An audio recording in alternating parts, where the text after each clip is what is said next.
So, Wendy, thank you very much for joining us. This is, I think, week 4 of In Conversation. We're very excited to have you with us. You're one of our favorite speakers. Can you tell us a bit about who you are and, in a nutshell, what you do? Oh, wow. 2 really simple questions, but really, really deep. You know, where do you start with that? Who am I? What do I do? Well, my background has been media. So I've worked in all forms of media, radio, TV, print, locally, globally. At executive level, I was one of the executives for a company called Trudon, which is owned by Telkom. And then I was one of the executives for CNBC and Forbes. And then I had one of those existential midlife crises when I was figuratively sat on a mountain in Tibet and I went through one of those, who am I, what do I do with my life? You know, when all of a sudden you wake up and you go, well, I have everything that everybody would assume that you would want to be happy, but I still wasn't happy. So what is that elusive, you know, element that we're actually all striving for in terms of wanting happiness? And I started doing my master's in innovation, and I started lecturing innovation. And at the same time, I started studying neurolinguistic programming in the US and Australia, because I was trying to understand, you know, I'm a why person. I've always been a why person. So I used to drive any teacher nuts because I would be like, yo, why must we do that? Why must we study that? So I wanted to understand, what is a midlife crisis? How can somebody just wake up one day and just decide, you know what, I have everything, but I'm actually not happy? And what's going on neurologically that actually drives that? And so I was studying both NLP and I was studying innovation at the same time and lecturing. And I started to see both those 2 subjects actually merge. Because innovation is a very evolved way of thinking, and it's very linked to, you know, neurolinguistic programming in terms of how you see the world. It's a paradigm. So I'll stop there because I can carry on that topic for quite a while. So I don't know if that gives you sufficient insight, or if you'd like any more clarity. Well, I didn't tell you what I do, right? So I gave you a little bit of a background of where I got to. Apologies, I was trying to think of the 2 questions. So what we do. So what happened is, from having the break, the sabbatical, and doing the masters and lecturing and studying neurolinguistic programming and understanding what was actually going on with my head, we actually started a company called Numela Holdings, which is an innovation consultancy. So what Numela Holdings does is we actually help corporates evolve their staff, because, you know, it's again, you're elevating your thinking, you're elevating your emotional intelligence for innovation. So what we actually do then is we have multi-layered programs where we work with corporates and we evolve them to a point where they naturally innovate as a paradigm, as a way of actually being. And we have programs, we work with corporates and with individuals. We have collaborative programs. So it's a number of programs. It's the minimum of a year that we actually run the programs for. And we work with the company in evolving them to that level of being able to innovate naturally. Nice. Sorry. Yeah. So I was thinking that, I mean, that's a long journey in a very short period of time that you've taken. I've got 2 daughters, and it seems to be one's older and one's 13. And it seems to be around the age of 10 to 13 that both of them had completely different ideas of what they wanted to be. What did you want to be when you were growing up? Wow. Funny enough, I've always wanted to be a child psychologist. So I've always had a fascination in psychology. So it's quite interesting that now I'm pretty much doing business psychology. You know, so you know, we kind of loop back, I think, to our purpose ultimately at a certain point in time. And that's why probably a midlife crisis is when you're redirecting, you know, back to your purpose. But when I matriculated, well, just before I matriculated, and my parents said to me, right, you need to decide what you want to study. And I had no idea. And I clearly remember sitting on the bed, and I had all the registration papers, and I was trying to decide between fashion design, marketing, child psychology, and law. So those were the 4. I mean, I don't know if you can get 4 more different career options, right? But those are the 4 that I was actually looking at. And what put me off child psychology, sadly, at the time, was the number of years it would take me to qualify. Because remember, when you've been in school for 12 years, you think that's a lifetime. You don't realize, you know, how quickly 12 years actually goes by. So you think it's a lifetime. And I thought 8 years to study to qualify as a child psychologist, that's pretty much, you know, almost my entire school career. That's just far too much time. So I was like, right, which degrees are 3 years? What's 3 years? And then eventually I enrolled, actually, ironically, for fashion design. I'm actually quite creative. I did art in matric, and I enrolled for marketing at the same time. And then literally up until I think almost the day I was trying to decide which one I was going to do, and then I chose marketing. And then my career went along that path, and I got into media. And now obviously I've gone backwards, where I've still utilized all that experience, but now in studying the psychology behind innovation, we now help companies through working with obviously the staff on different elements, behavioral coaching, thinking facilitation, theory, application, and tools to evolve them to be able to innovate. So it's all of that experience merged into one. But that doesn't happen seamlessly. As you said, it sounds quite simple when I articulate it like that, but obviously there's many, you know, your journey goes up and down like that. Yeah, so if you look at it, that you've almost followed what you wanted to be to some degree. Yeah, okay. Correct. So maybe I should have stuck child psychology then, right? My question was, but you kind of answered it when you were actually answering Duncan's question. My question was, what talents or strengths do you have that have contributed to where you are right now? Sure. You got to prepare a girl in advance for these things, right? What talents or strengths do I have that have prepared me for where I am now? I'd say resilience. I definitely have a lot of resilience. You know, in innovation, failure is prototyping. That's what we call failure. And one of the challenges that holds a lot of people back from innovating their lives, innovating their businesses, is because of fear of failure. And there's a lot behind that. You know, you've got to let go of your ego. You've got to be vulnerable. You've got to have courage. There's a lot, you know, behind embracing failure.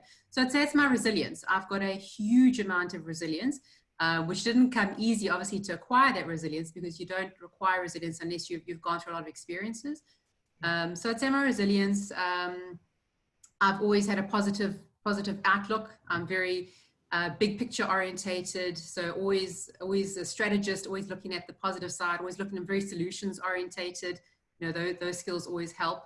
I enjoy uniting people, which obviously when you work in the field that I'm in, that's important.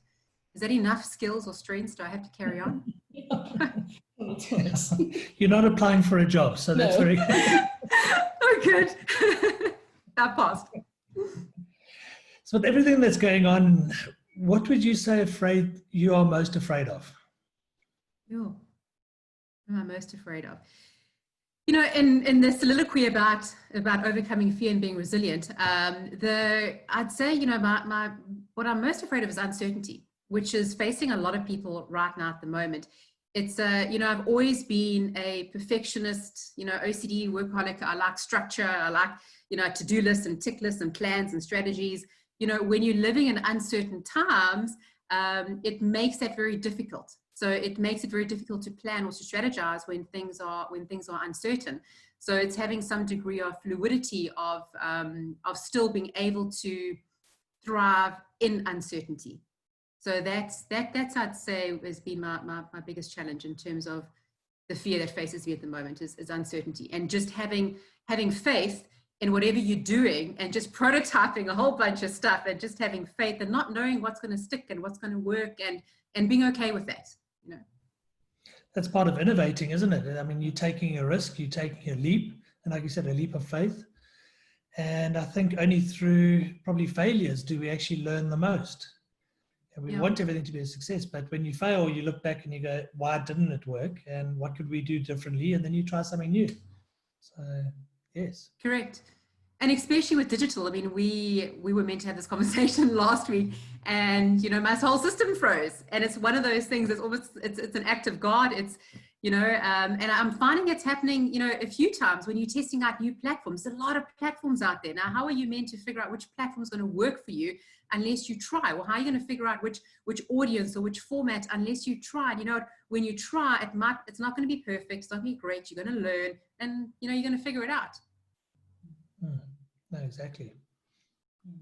With what, just going back a little, when Duncan mentioned the whole failure and the other stuff that he mentioned, My question is, knowing what you know now, is there anything that you would change so that maybe wherever that you have failed, and please do say wherever that you have failed, would you change anything from whatever that has happened? So knowing what you know now, would you change anything in your journey to becoming who you are right now?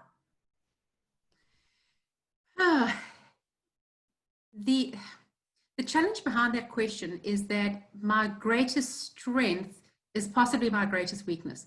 So, you asked me what my strengths were, and it's difficult to answer these deep questions on the spot, So, it's almost you want to apply, some thought and do a bit of journaling before you figure it out. But, I said to you, my resilience, and absolutely, I do believe it is my biggest strength and my positivity, though also my resilience is also my biggest weakness.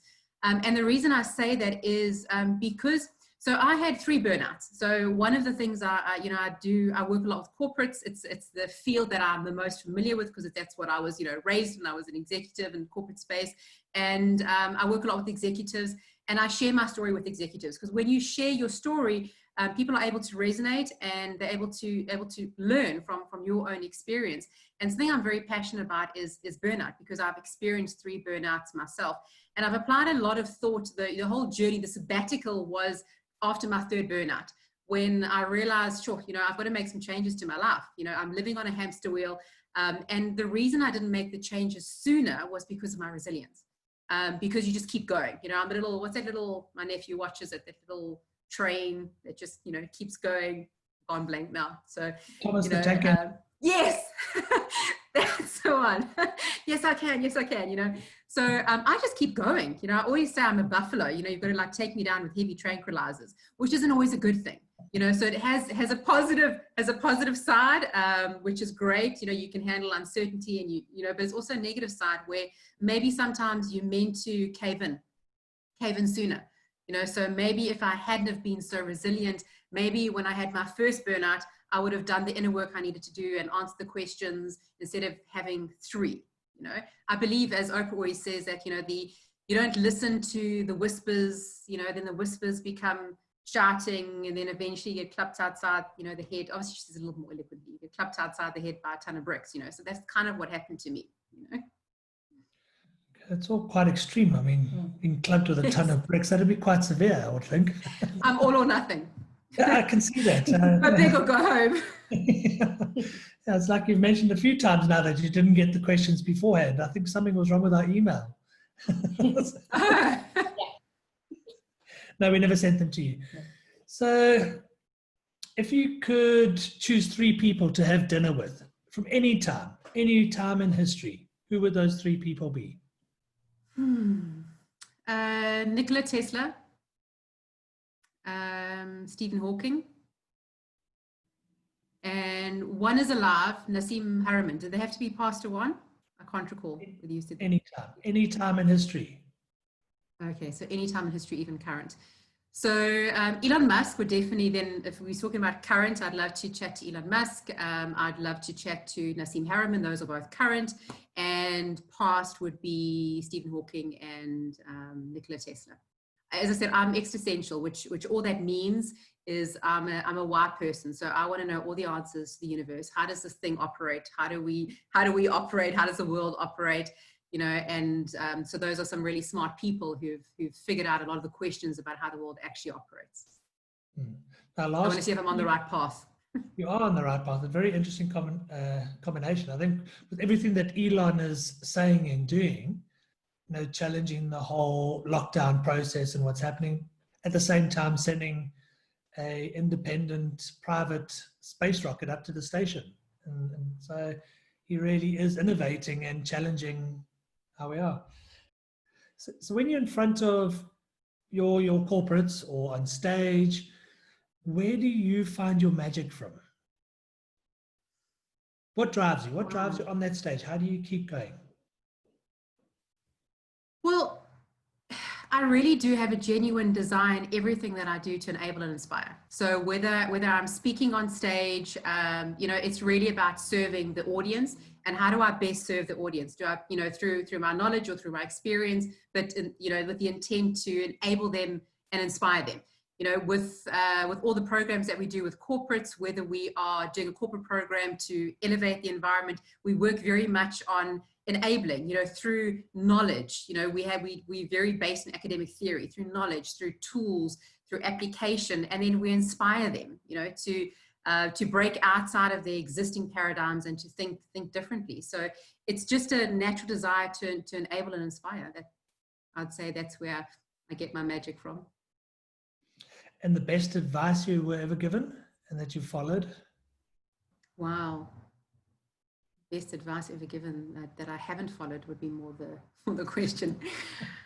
Well, either way, you can take that end, but either way. I'd say just let go. You know, just let go. That's, again, look, I suppose, you know, everyone is different. You know, a big part of innovation is diversity.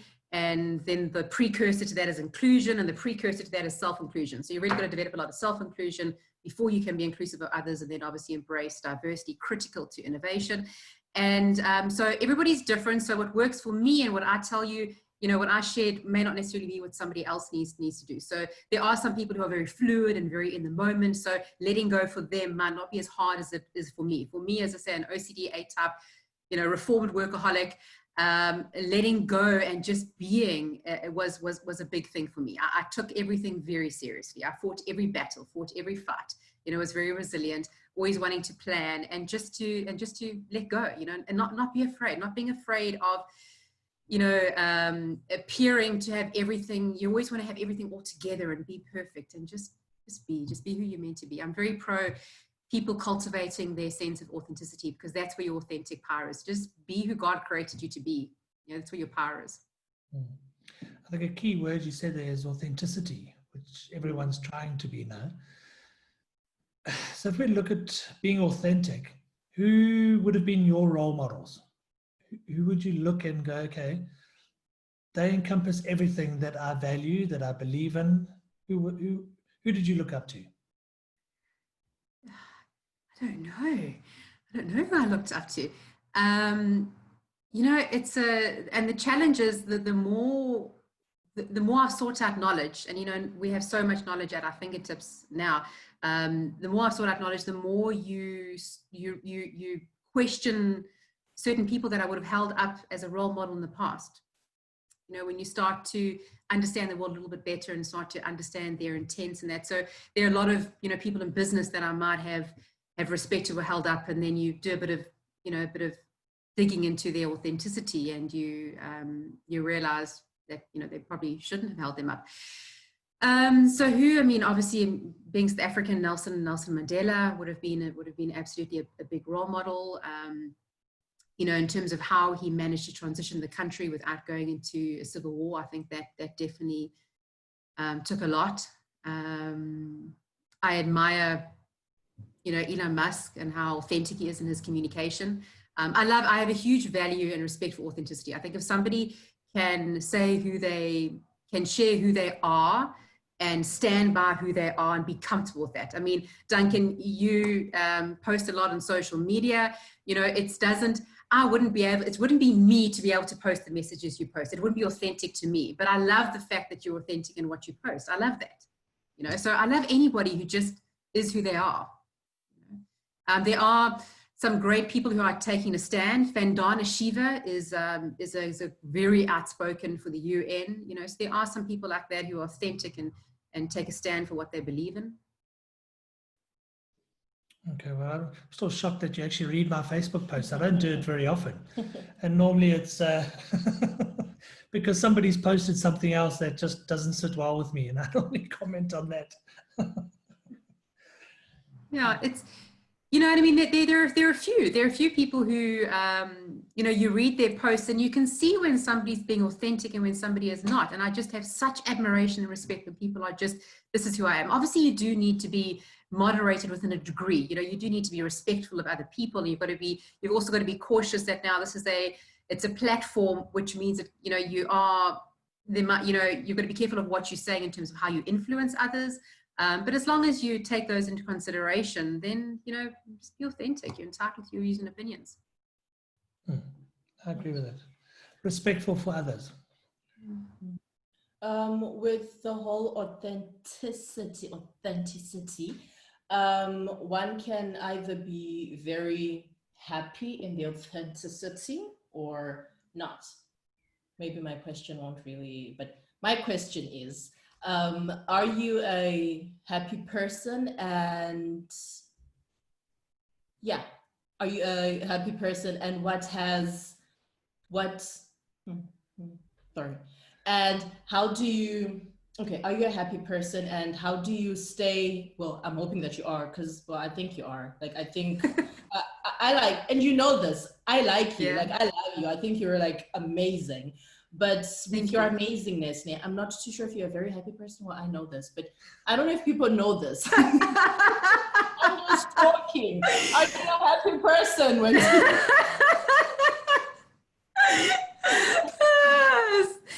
Yeah, so journalism is not in your future. I'm not looking at that, so I'm okay. That's good.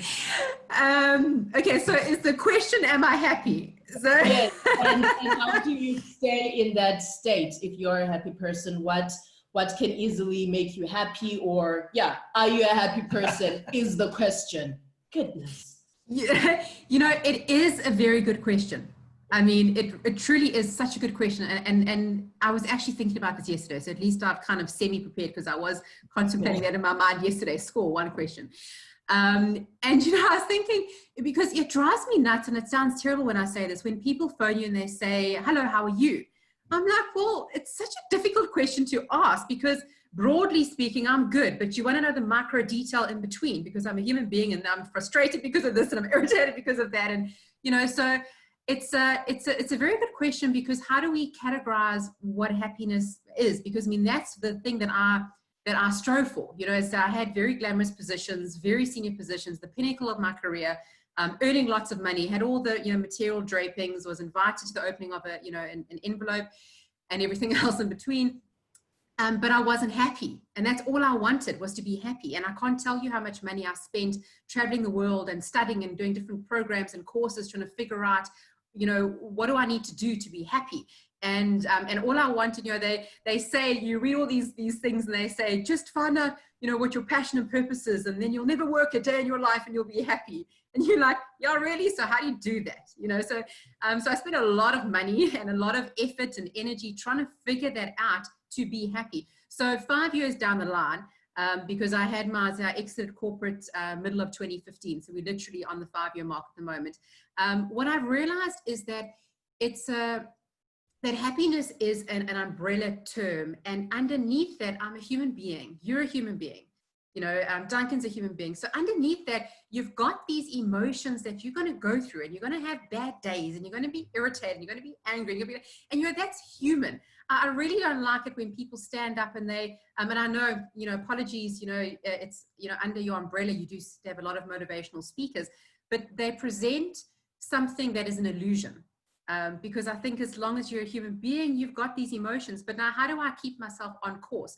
Because I've still got to manage these micro emotions, right? So umbrella term, yes, I am happy. But underneath, I have human emotions and things. So the way I keep myself on course, because I believe that we have a human condition. And because we have a human condition, there's certain things that you need to do every single day to maintain yourself grounded in this human, you know, condition. Is I do things like journal. I meditate every morning. I don't start my day without meditating.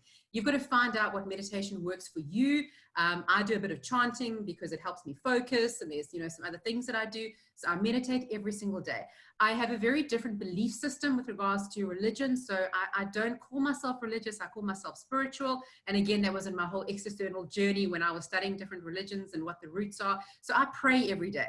But I pray, as I say, it's a different, I have a different belief when I'm praying. So I meditate every day. I pray every single day. And that's how I start my day. And that grounds me. That grounds me in my day. You know, and I ask for, I believe very much that we are spirits in a material world.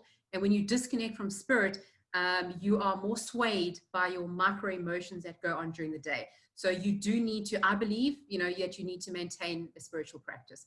So I do that critical, and as soon as I don't, I go completely off course.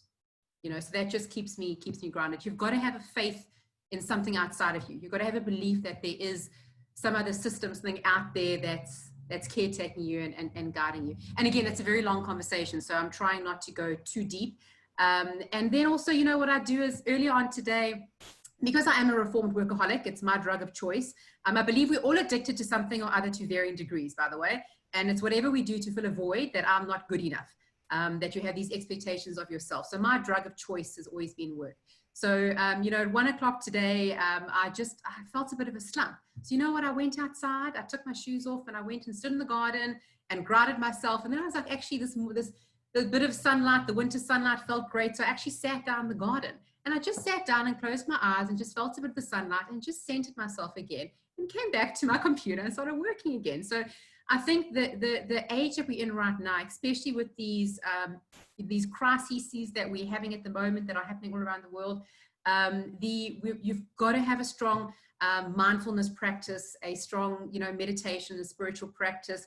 Otherwise, it's the human condition is going to take over. And I heard you mention that. I think it's true to be grounded and just know, you know, that you have roots, and not only those roots, but those roots need to be fed, and how you feed them is going to set you up for the day. So I'm glad that you're still happy. Yeah, I didn't expect a straightforward yes answer, but no, thank you. So if you had a box of crayons, different colors, what color would you choose? Ooh, turquoise. Turquoise. Okay. And look, I don't know. I'm Pisces, so I don't know whether that's because I'm a fish. You know, I look at the seascape behind Michelle there, and it's something about the sea. I live in La Lucia, which is right by the sea. I've got, you know, it's just so turquoise. It just takes me to the sea. Nice. And if you were a drink, what drink would you be?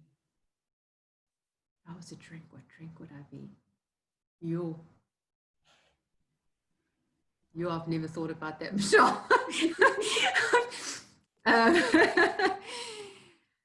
You know, I've actually I drink very little nowadays. I'm not sure what drink I would be. You know, I mean, I could just say something random, but then there would be no thought behind that. Pina colada keeps coming up in my head. So maybe I'll go with pina colada. It just keeps coming up in my head. I'm not sure why.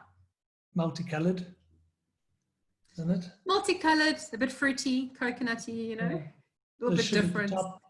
Yeah. It falls in line with the seascape, right? It falls in line with the turquoise, the sea, pina colada. Yeah. And keeping yourself happy. So yes, definitely. I want to say thank you very much for joining us in conversation. I hope it's been something different, and we know that the listeners will just find out a bit more about you, you know, from who you were as a child, what drove you to become where you are now, and the journey you've taken. So thank you very much for your time. Absolute pleasure. It was lovely. I love you guys. You know that I love you guys. I support everything that you do. And it was a lovely, lovely chatting to you guys. And now after mentioning pina colada, all I've got in my head is the pina colada song. So great. So that's your gift to me, that I've got the song now in my head for the rest of the day. Thank you.